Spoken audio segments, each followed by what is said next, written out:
It was an ordinary day until that evening. Me and my wife went to Costco, bought a lot of groceries, and went inside and asked Sam to help carry some of the groceries in. I came back in and I set down a case of soda, and I stood up and my mom was in the kitchen, and I looked at her dead in the eye and like, there's something wrong, and I fell against the door.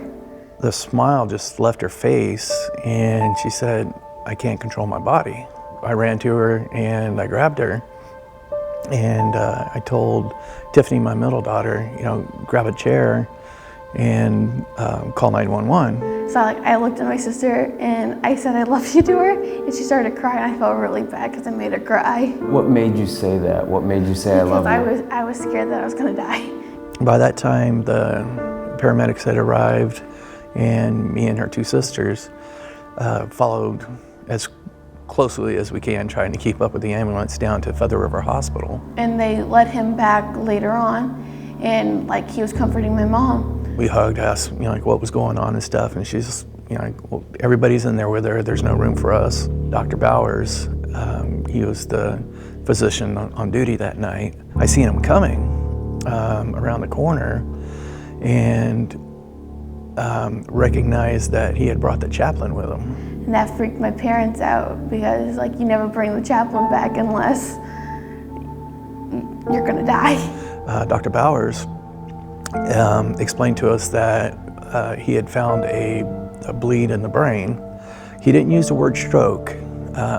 He said it was a bleed in the brain, and he showed us on the computer an image of the CAT scan. And the image that he showed us was from the top view, and it was about the size of a nickel, maybe.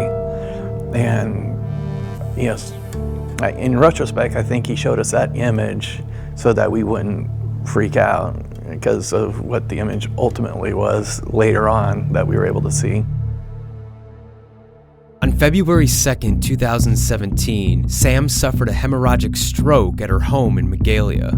She was 16 years old. Finally got to talk to one of the surgeons about midnight. I appreciate it now. He was quite blunt. He said this was very serious, and he said it had about an 86% mortality rate, and that they were going to do the best they could. The surgery was a success, but Sam still didn't have mobility in the right side of her body. I kind of plateaued in physical and occupational therapy for a little while, and I came across stem cell research and stuff, but I wasn't old enough to do any of that. You were doing all of this yourself? I was looking for so many ways to just get better, because I really wanted to wear high heels to my prom this year, but I wasn't able to. And so... Wait, that amazes me. So after you plateaued in your physical therapy, you started to go online and do research on your own to find out what else could be done? Yes. Wow. It's different. When it happens to you, it's you want to find every way possible to, I guess, to get better. To be normal? Yeah. How did you finally find this type of research? I started looking, and I looked at a forum, and it's people were mentioning hyperbaric, and I looked into it more, and then I found a couple of videos. There was a few where teenagers had a stroke in their mother's wombs. And then they started doing it, and they were able to move incredibly well after. Through her research, Sam found that she may be a good candidate for hyperbaric therapy. Lieutenant Colonel Dr. Jason Kelly thought so too, and started her on treatment right away. What are we standing in right now? So this is called a multi-place hyperbaric chamber. Multi-place meaning we have stations for multiple patients that can receive treatment at the same time. What's happening in this chamber when they're receiving the treatment? So when we're in the hyperbaric chamber, we're using oxygen as our drug, if you will. Our patients are all breathing oxygen under pressure. We're doubling the atmospheric pressure from what we normally breathe on the outside of the chamber. And that delivers, in a sense, 10 times the dose, if you will, of oxygen that we normally breathe. And depending on the condition that we're treating, that high dose of oxygen can help heal a lot of different types of injuries and damage to tissues. The chambers, located at Travis Air Force Base's David Grant Medical Center, are some of the biggest in the country. The first day I saw Samantha, when she walked into the office, she was struggling to tie the drawstring on her scrub pants that we had her change into because of the weakness and deformity she had in her hand. After the first treatment the following day, she walked in and she had her pants tied already, and she said, "Look, here's what I did." Sam was making good progress in treatment, but on November 8th, 2018, while in the chamber, the campfire ignited near her home in Magalia. Melissa, my oldest daughter, called me and she said, "Dad, they say the Feather River Hospital's on fire." And I was like, "Okay, Tiffany's on her way back. You know, you guys get our 3 dogs and our 2 cats."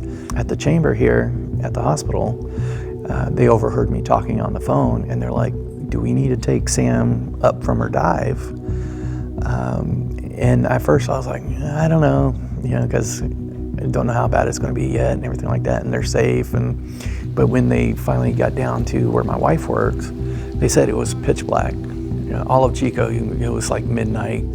And you know, so I was like, yeah, go ahead and bring her up, and so we'll get up there. A lot of the roads are blocked off already, and there was trailers all over the place. There was traffic. It looked like it was like an apocalypse. The Pipkin home was spared in the fire, but Paradise High School, where Sam attended school, burned down. A large portion of the Feather River Hospital, where Sam was first treated, was also destroyed.